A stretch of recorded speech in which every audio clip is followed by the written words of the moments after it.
You have two grandparents here who want to take their grandchild out of a horrible environment where their mother's a stripper at a nightclub.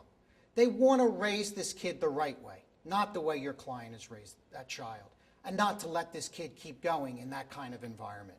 What's wrong with that? Why shouldn't that be the way that a court determines for the grandparents, not a parent like yours? My client is doing what is necessary to raise her son. Your client's son, the father of this child, hasn't paid support since he was born. She has no choice but to do what she's doing. But despite what she does for a living, she's been a fit parent. The trial court has determined that she was a fit parent.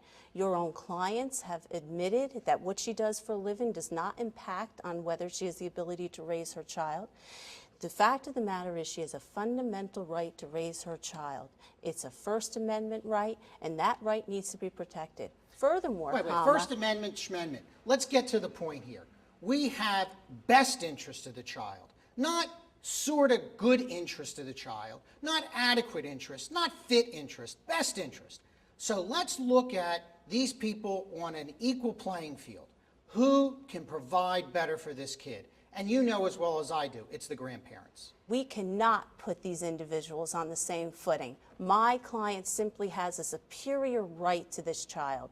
Furthermore, the best interest standard presumes that custody in the biological parent is in the best interest of the child. That child is entitled to be raised by his mother, and the mother is entitled to raise the child. What is happening here is we have grandparents that are trying to step in the shoes of an unfit father, their son, and take custody from a fit parent, my client. The father's not involved in this. This is an argument between two really good grandparents and a mother.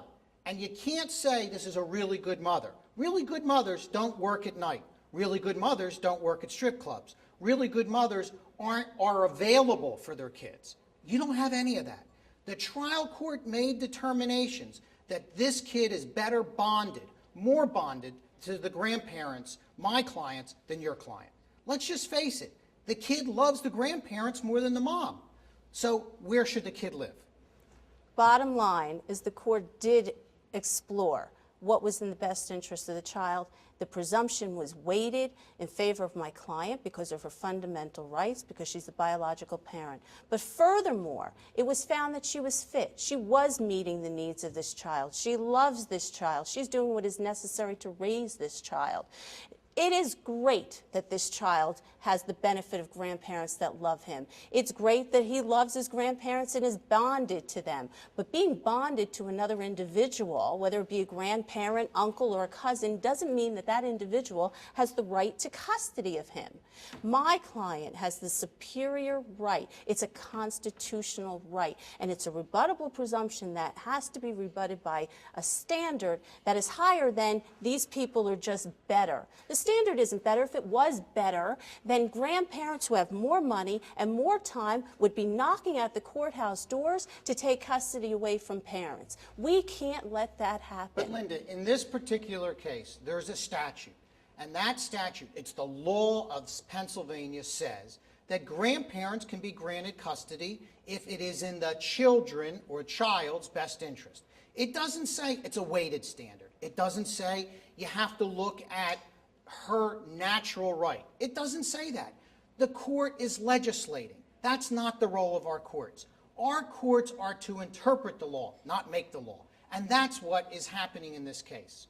If you take the facts of this case, and the lower court found that the grandparents are better for the children. Not better, best. Best interest is with the grandparents, not best interest with the mother. The best interest of the child standard does not even come into play until we determine that these grandparents have standing. There is no standing here.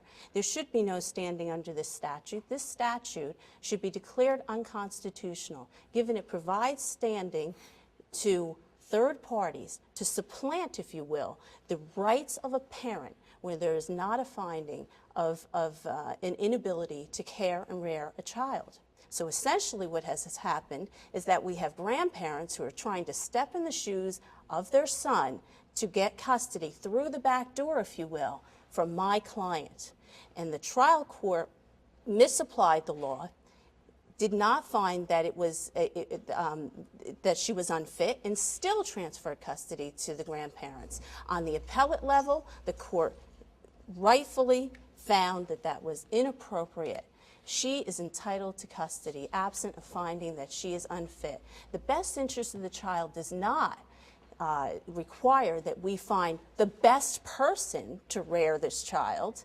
The presumption is that custody with a biological parent is in the best interest of the child. That must be the presumption, because there is a fundamental right to the parent and the child to be united.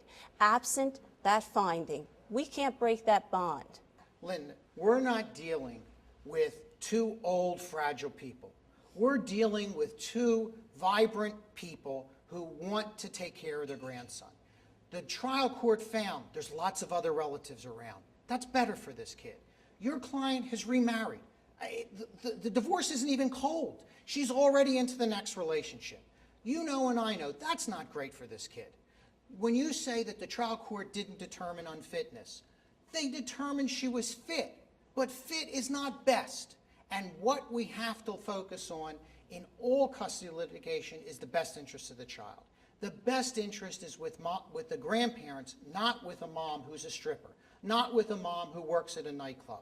Look, you look in the news any day, there's always problems coming out of those kinds of environments. That's not the environment for an 8 to 10-year-old kid. The environment for an 8 to 10-year-old kid is knowing that someone's home when he comes home, someone's there when he leaves to go to school. We need to get back to some traditional values. This is not a traditional value to have a mom as a stripper. So that's what the trial court's looking at. The trial court made determinations that this kid is better bonded with his grandparents than his mother. You want to start attacking the father? Let's start attacking your own client. The kid didn't say anything about his father, but he said he loves his grandparents more than his mom. What's that tell you about the mom? That doesn't sound real good to me. We had psychological experts in this case that testified at trial. We had a court's finding on the appellate division level where they indicated that of children of this age will run hot and cold with respect to how they feel about their parents. They're authoritative figures. Grandparents are the fun figures. They're the people they go to have a good time. They're the people that they go to be hugged and loved, and that's terrific. But the reality is that children are raised by parents that have jobs, have responsibilities, have to be authoritative, have to make sure they do their homework, etc. And that's what we have here, a typical family situation. There was no testimony that anything was different in this family, my client and this son, other than what she does for a living. And if this court, if you're asking this court to judge my client based on what she does for a living, that would be a travesty. Again, where do we draw the line? You're saying that children are entitled to be raised by people who are better fit to raise them. Who are better fit to raise children than their own parents, absent of finding that the parent or the parents are unfit, and you terminate parental rights? This has effectively terminated my client's parental rights. This is a land of laws, and the law here that we're dealing with today says that grandparents can be awarded custody of their grandchild if it is in that child's best interest. It is clear that the lower court made that determination based upon facts. They interpreted the law. The superior court, the appellate court, wanted to make an agenda. Their agenda was, this law is not a good law. That's not their job. That's the General Assembly's job. So therefore, this kid is like the guinea pig. We're not dealing with guinea pigs. We're dealing with real people. This kid needs to be living with its grandparents. That's what should happen.